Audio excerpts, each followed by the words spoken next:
Okay.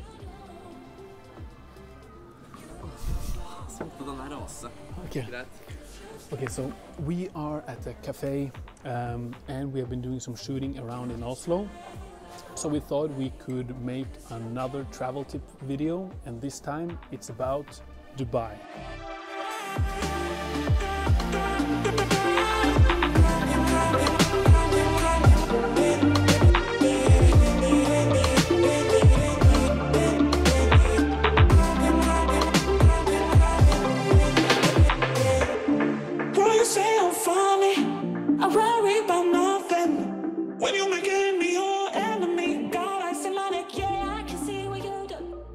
Okay, so the first thing we're going to talk about is transportation. So when we arrived in Dubai, I've been there one time before, but that was many years ago. But when we arrived in Dubai, we took an Uber to the hotel.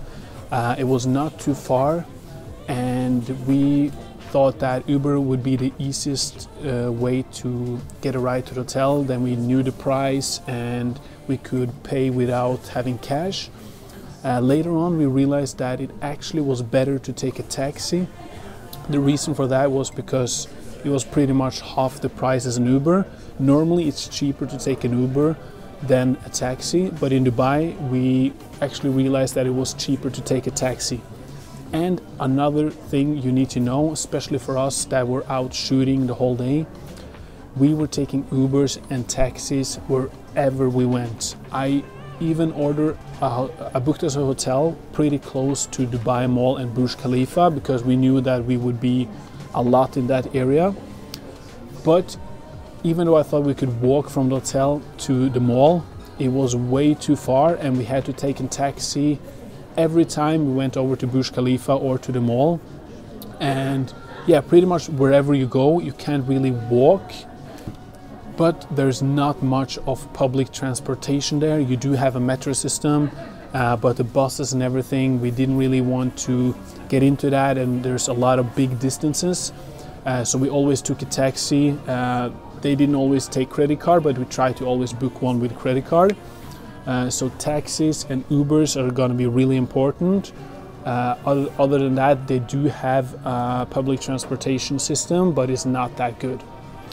So second theme is locations, and when you come to Dubai you have some obvious locations that you have to go and visit, and many of you guys are going to Dubai for the reason of checking out Burj Khalifa and maybe also Burj Arab, the 6-star hotel. We didn't do that, but Burj Khalifa is definitely worth a visit. We didn't go all the way up to the top, we were only shooting outside and around that area. And then you are also able to go into the Dubai Mall, which is a really, really nice mall. They got everything from ice skating, I believe, ski resort, aquarium. Tommy, you like the aquarium, yeah. Right? Yeah, that was so cool. And also a lot of great places to eat, sit down. You can watch the fountain. They have a show, I think it's every night. I don't remember the time, but they have a show with the fountain. So, you know, lights and water going up right outside of Burj Khalifa. So it's definitely worth to check out that area. If you want to see Burj Khalifa, you can go to the mall, you can eat there, you can stay the whole day there. And also go up to the top if you want. I've heard that you should book it in advance to make sure that you get access. We didn't do that again because we were there shooting for a different reason. And one more location. Now I'm just throwing out locations here and we're gonna try to put them in the screen, and if not, down below you will find the locations. But another cool location that we almost missed was Dubai Creek. So Dubai Creek harbor, it's a harbor where you can watch the whole skyline of Dubai, and especially during sunset it's really beautiful. We didn't check it out during sunrise, but sunset around October it's really, really beautiful. There's almost nobody there. They kind of closed down the area, and the reason for that is because they're building a new tower at Dubai Creek, which is going to be one of probably the tallest one in the world, but they're also building one. 4,000 meters.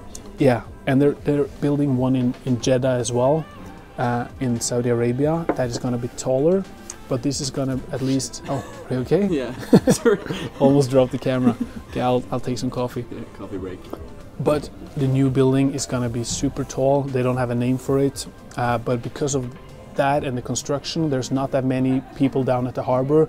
You might meet some other photographers, but to sit there, relax, watch the sunset, or like us, we were running there, kind of like stressing we need to get the shots, but we got so many beautiful pictures and videos. Beautiful skyline. Yeah, so beautiful, so you should definitely check that out. We took a taxi there. We got the taxi to stay there because that's also a good idea. So you should have the taxi stay there and wait for you, or the Uber. It's not that expensive, because it might be hard to get a taxi or an Uber on the way back, because it's not really anything else happening there.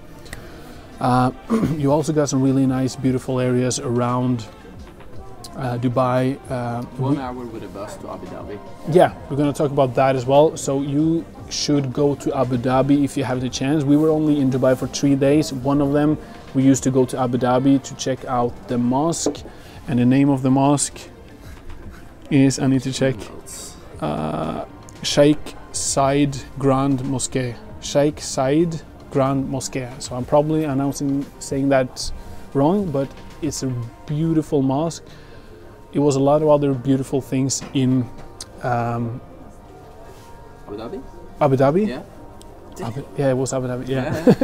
It's a lot of other beautiful things in Abu Dhabi, but the mosque is worth to go there only because of that, and that's what we did. But again, there's a lot of other stuff you can check out in Dubai that we didn't do, like the Palm Island.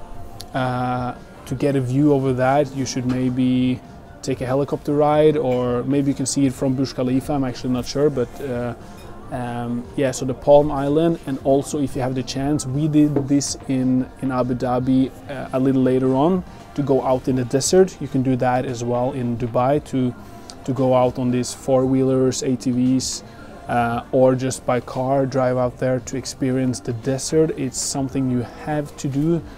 We did it in Abu Dhabi, but if you're in Dubai, you should definitely do it there as well. Yeah, it's something you can't miss. So that was the locations, and the third thing is the culture. So the culture in Dubai, it's I wouldn't say it's that Arabic. Like, I've been to many Arabic countries, and it's more international. I think actually it's more people from abroad living in Dubai than yeah, more tourists there, or people from outside of the UAE living in Dubai than people that are from UAE. So it's very international. They're more open-minded, but you should always be careful about, for example, you can't walk without a shirt in public, only when you're at the beach, and these kind of small things, like to cover up at certain places. But you're not allowed to film at certain places, like where there's a lot of people. Yeah, you're not allowed to film at all the locations. You should be careful. It's not that strict like in Abu Dhabi and also in Saudi Arabia when I was there, but still be careful. They but again, like, you can tell that they really want to have tourists there, and they know how to treat them. Like, every time you go into a shop, they're really kind. They want you to come back, and it's not unnatural. It is actually natural. They are really kind and nice. So I feel like it's a good culture. You don't really feel like you are in an Arabic country, especially if you're around, you know, the touristic places. But if you go outside and maybe visit Abu Dhabi, you might see more of the culture itself. But overall, it's a really nice place to be, and I think the people there were really cool. So that brings us to the fourth theme, and that's going to be prices. So it can be expensive. I would say that the food prices there are pretty much the same as in Norway, in England, wherever we go. It's kind of high. It's on the high side. But the grocery store was huge. Yeah, the grocery store were huge, and always when we go outside of Norway. We are impressed by the variety of things you can buy and the variety in the grocery shops, but also at the restaurants, and you have so many choices. So the food is really good, maybe a little less expensive than in Norway, but about the same prices as in London and other European cities that are on the high end. But that's because we were in the touristic areas. When we went to Abu Dhabi to eat there, it was really cheap and actually really good. We thought we were maybe gonna get food poisoning, but we didn't. Really good food. Taxis are pretty cheap. Ubers are a little expensive. It was like one ride for like 10 minutes could cost us like 4 euros in taxis, but it could cost us the double, in like 8 euros in an Uber. And the hotel, we stayed there 3 nights. Yeah, 3 nights. It was called Steigenberger Hotel. It's a German hotel, business hotel. We thought it was close to the mall, but it was not. So remember that when you look at a map, you think you can walk, you might not be able to walk. It has to be like really, really close. And to be honest, we weren't that happy with the experience at first because the room was so humid. We think it was the air condition. It was really humid, and they were really bad at handling it. And we were moved into a new room, but it took a long time, and we were so busy, so we didn't want to deal with that. But it was also humid at the new room. It was, and we didn't want to complain. So we had a nice view of Burj Khalifa. We didn't stay too much at the hotel room, but the hotels were pretty expensive. Like for 3 nights, we paid around 600, maybe 650 euros, I would say. But that was a 5-star hotel. So on the other side, you do get a lot of money or value for the money. It is nice hotels in Dubai, especially around Dubai Mall. So that was it. That was everything. I hope this was informative and can help some of you guys going to Dubai. Please let us know if you have any other questions about Dubai and what you would like us to feature and talk about for the next travel tip video. And remember to subscribe, and see you guys in the next video. Cheers.